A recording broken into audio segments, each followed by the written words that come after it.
Chapter 12. The Subterranean Pit. Another week came and went, during which I spent a great deal of my time about the pit mouth. I had come to the conclusion, a few days earlier, that the arched hole in the angle of the great rift was the place through which the swine things had made their exit, from some unholy place in the bowels of the world. How near the probable truth this went, I was to learn later. It may be easily understood that I was tremendously curious, though in a frightened way, to know to what infernal place that hole led, though so far the idea had not struck me, seriously, of making an investigation. I was far too much imbued with a sense of horror of the swine creatures to think of venturing willingly where there was any chance of coming into contact with them. Gradually, however, as time passed, this feeling grew insensibly less, so that when, a few days later, the thought occurred to me that it might be possible to clamber down and have a look into the hole, I was not so exceedingly averse to it as might have been imagined. Still, I do not think even then that I really intended to try any such foolhardy adventure. For all that I could tell, it might be certain death to enter that doleful-looking opening, and yet such is the pertinacity of human curiosity that at last my chief desire was but to discover what lay beyond that gloomy entrance. Slowly, as the days slid by, my fear of the swine things became an emotion of the past, more an unpleasant, incredible memory than aught else. Thus a day came when, throwing thoughts and fancies adrift, I procured a rope from the house, and having made it fast to a stout tree at the top of the rift, and some little distance back from the pit edge, let the other end down into the cleft, until it dangled right across the mouth of the dark hole. Then, cautiously, and with many misgivings as to whether it was not a mad act that I was attempting, I climbed slowly down, using the rope as a support until I reached the hole. Here, still holding on to the rope, I stood and peered in. All was perfectly dark, and not a sound came to me. Yet, a moment later, it seemed that I could hear something. I held my breath and listened, but all was silent as the grave, and I breathed freely once more. At the same instant I heard the sound again. It was like a noise of laboured breathing, deep and sharp-drawn. For a short second I stood petrified, not able to move. But now the sounds had ceased again, and I could hear nothing. As I stood there anxiously, my foot dislodged a pebble which fell inward into the dark with a hollow chink. At once the noise was taken up and repeated a score of times, each succeeding echo being fainter, and seeming to travel away from me as though into remote distance. Then, as the silence fell again, I heard that stealthy breathing.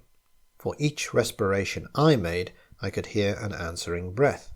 The sounds appeared to be coming nearer, and then I heard several others, but fainter and more distant. Why I did not grip the rope and spring up out of danger, I cannot say. It was as though I'd been paralyzed. I broke out into a profuse sweat and tried to moisten my lips with my tongue. My throat had suddenly gone dry, and I coughed huskily. It came back to me in a dozen horrible throaty tones, mockingly. I peered helplessly into the gloom, but still nothing showed. I had a strange, choky sensation, and again I coughed dryly. Again the echo took it up, rising and falling grotesquely and dying slowly into a muffled silence. Then, suddenly, a thought came to me, and I held my breath. The other breathing stopped. I breathed again, and once more it recommenced. But now I no longer feared. I knew that the strange sounds were not made by any lurking swine creature, but were simply the echo of my own respirations. Yet I had received such a fright that I was glad to scramble up the rift and haul up the rope. I was far too shaken and nervous to think of entering that dark hole again, and so returned to the house. I felt more myself next morning, but even then I could not summon up sufficient courage to explore the place. All this time the water in the pit had been creeping slowly up, and now stood but a little below the opening. At the rate at which it was rising, it would be level with the floor in less than another week, and I realized that, unless I carried out my investigations soon, I should probably never do so at all, as the water would rise and rise until the opening itself was submerged. It may have been that this thought stirred me to act, but whatever it was, a couple of days later saw me standing at the top of the cleft, fully equipped for the task. This time I was resolved to conquer my shirking and go right through with the matter. With this intention I had brought, in addition to a rope, a bundle of candles, meaning to use them as a torch, also my double-barreled shotgun. In my belt I had a heavy horse pistol loaded with buckshot. As before, I fastened the rope to the tree. Then, having tied my gun across my shoulders with a piece of stout cord, I lowered myself over the edge of the pit. At this moment Pepper, who'd been eyeing my actions watchfully, rose to his feet and ran to me with a half-bark, half-wail, it seemed to me, of warning. But I was resolved on my enterprise and bade him lie down. I would much have liked to take him with me, but this was next to impossible in the existing circumstances. As my face dropped level with the pit edge, he licked me right across the mouth, and then, seizing my sleeve between his teeth, began to pull back strongly. It was very evident that he didn't want me to go, yet having made up my mind, I had no intention of giving up the attempt, and with a sharp word to Pepper to release me, I continued my descent, leaving the poor old fellow at the top, barking and crying like a forsaken pup. Carefully I lowered myself from projection to projection. I knew that a slip might mean a wetting. Reaching the entrance, I let go the rope and untied the gun from my shoulders. Then, with a last look at the sky, which I noticed was clouding over rapidly, I went forward a couple of paces so as to be shielded from the wind, and lit one of the candles. Holding it above my head and grasping my gun firmly, I began to move on, slowly, throwing my glances in all directions.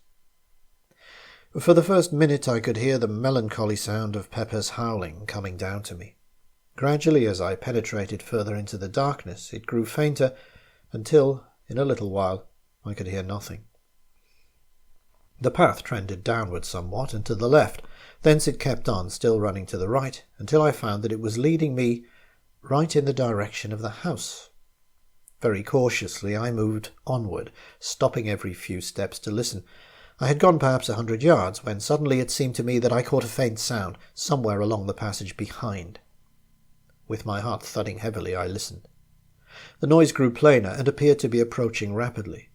I could hear it distinctly now. It was the soft padding of running feet. In the first moments of fright, I stood irresolute, not knowing whether to go forward or backward.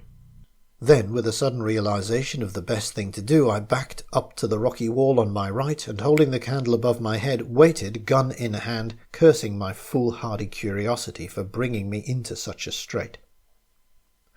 I had not long to wait, but a few seconds, before two eyes reflected back from the gloom the rays of my candle.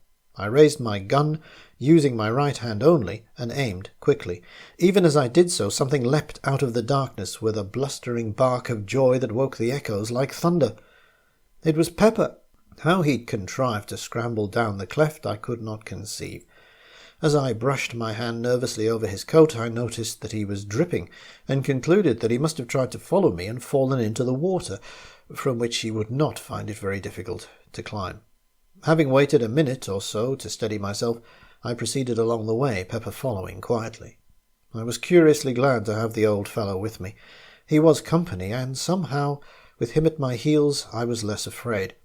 Also, I knew how quickly his keen ears would detect the presence of any unwelcome creature, should there be such, amid the darkness that wrapped us. For some minutes we went slowly along, the path still leading straight towards the house. Soon, I concluded, we should be standing right beneath it, did the path but carry far enough. I led the way cautiously for another 50 yards or so. Then I stopped and held the light high, and reason enough I had to be thankful that I did so, for there, not 3 paces forward, the path vanished, and in place showed a hollow blackness that sent sudden fear through me. Very cautiously I crept forward and peered down, but could see nothing. Then I crossed to the left of the passage to see whether there might be any continuation of the path. Here, right against the wall, I found that a narrow track some 3 feet wide led onward. Carefully I stepped onto it, but had not gone far before I regretted venturing thereon. For, after a few paces, the already narrow way resolved itself into a mere ledge, with on the one side the solid, unyielding rock towering up in a great wall to the unseen roof, and on the other that yawning chasm. I could not help reflecting on how helpless I was should I be attacked there, with no room to turn, and where even the recoil of my weapon might be sufficient to drive me headlong into the depths below. To my great relief, a little further on the track suddenly broadened out again to its original breadth. Gradually, as I went onward, I noticed that the path trended steadily to the right, and so after some minutes I discovered that I was not going forward but simply circling the huge abyss.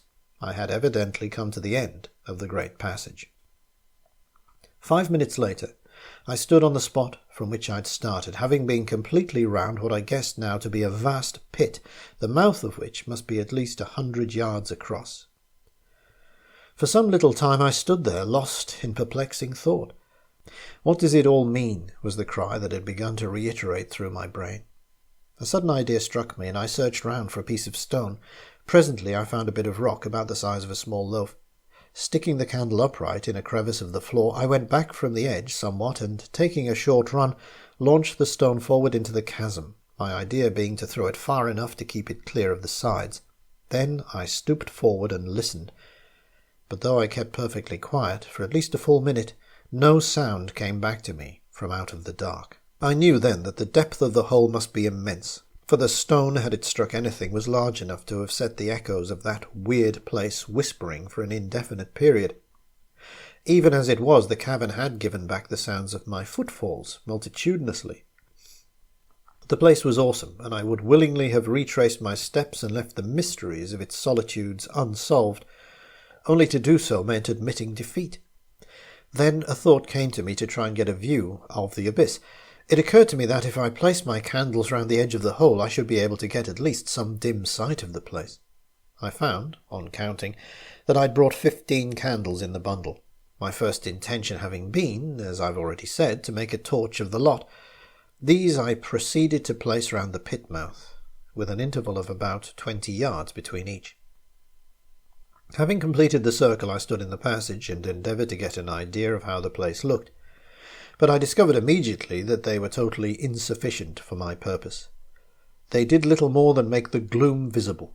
One thing they did, however, and that was they confirmed my opinion of the size of the opening, and although they showed me nothing that I wanted to see, yet the contrast they offered to the heavy darkness pleased me curiously. It was as though 15 tiny stars shone through the subterranean night. Then, even as I stood, Pepper gave a sudden howl that was taken up by the echoes and repeated with ghastly variations, dying away slowly. With a quick movement I held aloft the one candle that I'd kept and glanced down at the dog. At the same moment I seemed to hear a noise like a diabolical chuckle rise up from the hitherto silent depths of the pit. I started, then I recollected that it was, probably, the echo of Pepper's howl. Pepper had moved away from me, up the passage a few steps. He was nosing along the rocky floor, and I thought I heard him lapping. I went towards him, holding the candle low. As I moved, I heard my boot go sop, sop, and the light was reflected from something that glistened, and crept past my feet, slowly, towards the pit. I bent lower, and looked, then gave vent to an expression of surprise. From somewhere higher up the path a stream of water was running quickly in the direction of the great opening, and growing every second. Again Pepper gave vent to that deep-drawn howl, and, running at me, seized my coat and attempted to drag me up the path towards the entrance. With a nervous gesture I shook him off and crossed quickly over to the left-hand wall. If anything were coming, I was going to have the wall at my back. Then, as I stared anxiously up the pathway, my candle caught a gleam far up the passage. At the same moment I became conscious of a murmurous roar that grew louder and filled the whole cavern with deafening sound. From the pit came a deep hollow echo like the sob of a giant.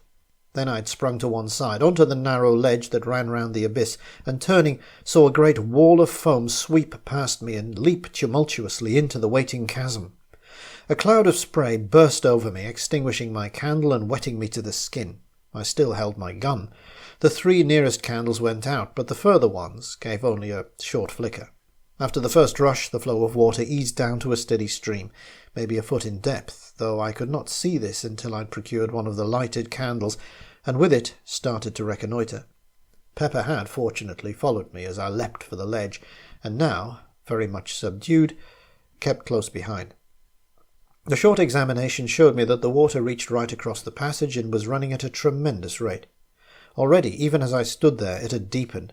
I could make only a guess at what had happened. Evidently the water in the ravine had broken into the passage by some means. If that were the case, it would go on increasing in volume until I should find it impossible to leave the place. The thought was frightening. It was evident that I must make my exit as hurriedly as possible. Taking my gun by the stock, I sounded the water. It was little under knee-deep. The noise it made plunging down into the pit was deafening. Then, with a call to Pepper, I stepped out into the flood, using the gun as a staff. Instantly the water boiled up over my knees and nearly to the tops of my thighs with the speed at which it was racing. For one short moment I nearly lost my footing, but the thought of what lay behind stimulated me to a fierce endeavour, and step by step I made headway. Of Pepper I knew nothing at first. I had all I could do to keep on my legs, and was overjoyed when he appeared beside me. He was wading manfully along. He's a big dog, with longish thin legs, and I suppose the water had less grasp on them than upon mine. Anyway, he managed a great deal better than I did, going ahead of me like a guide, and, wittingly or otherwise, helping somewhat to break the force of the water. On we went, step by step, struggling and gasping, until somewhere about 100 yards had been safely traversed. Then, whether it was because I was taking less care, or that there was a slippery place on the rocky floor, I cannot say, but suddenly I slipped and fell on my face. Instantly the water leapt over me in a cataract, hurling me down towards that bottomless hole at a frightening speed. Frantically I struggled, but it was impossible to get a footing. I was helpless, gasping and drowning. All at once something gripped my coat and brought me to a standstill. It was Pepper. Missing me, he must have raced back through the dark turmoil to find me, and then caught and held me until I was able to get to my feet. I have a dim recollection of having seen, momentarily, the gleams of several lights, but of this I've never been sure. If my impressions are correct, I must have been washed down to the very brink of that awful chasm before Pepper managed to bring me to a standstill, and the lights, of course, could only have been the distant flames of the candles I'd left burning. But as I've said, I'm not by any means sure. My eyes were full of water, and I'd been badly shaken. And there was I, without my helpful gun, without light, and sadly confused, with the water deepening, depending solely upon my old friend Pepper to keep me out of that hellish place. I was facing the torrent. Naturally, it was the only way in which I could have sustained my position for a moment, for even old Pepper could have not held me long enough against that terrific strain, without assistance, however blind, from me. Perhaps a minute passed, during which it was touch and go with me. Then gradually I recommenced my tortuous way up the passage, and so began the grimmest fight with death from which I ever hoped to emerge victorious. Slowly, furiously, almost hopelessly I strove, and that faithful Pepper led me, dragged me upward and onward, until at last ahead I saw a gleam of blessed light. It was the entrance. Only a few yards further, and I reached the opening with the water surging and boiling hungrily around my loins. And now I understood the cause of the catastrophe. It was raining heavily, literally in torrents. The surface of the lake was level with the bottom of the opening. Nay, more than level, it was above it. Evidently the rain had swollen the lake and caused this premature rise, for at the rate the ravine had been filling, it wouldn't have reached the entrance for a couple more days. Luckily, the rope by which I descended was streaming into the opening upon the inrushing waters. Seizing the end, I knotted it securely round Pepper's body. Then, summoning up the last remnant of my strength, I commenced to swarm up the side of the cliff. I reached the pit edge in the last stage of exhaustion, yet I had to make one more effort and haul Pepper into safety. Slowly and wearily, I hauled on the rope. Once or twice it seemed that I should have to give up, for Pepper is a weighty dog, and I was utterly done. Yet to let go would have meant certain death to the old fellow, and the thought spurred me to greater exertions. I have but a very hazy remembrance of the end. I recall pulling through moments that lagged strangely. I have also some recollection of seeing Pepper's muzzle appearing over the pit edge after what seemed an indefinite period of time. Then all grew suddenly dark.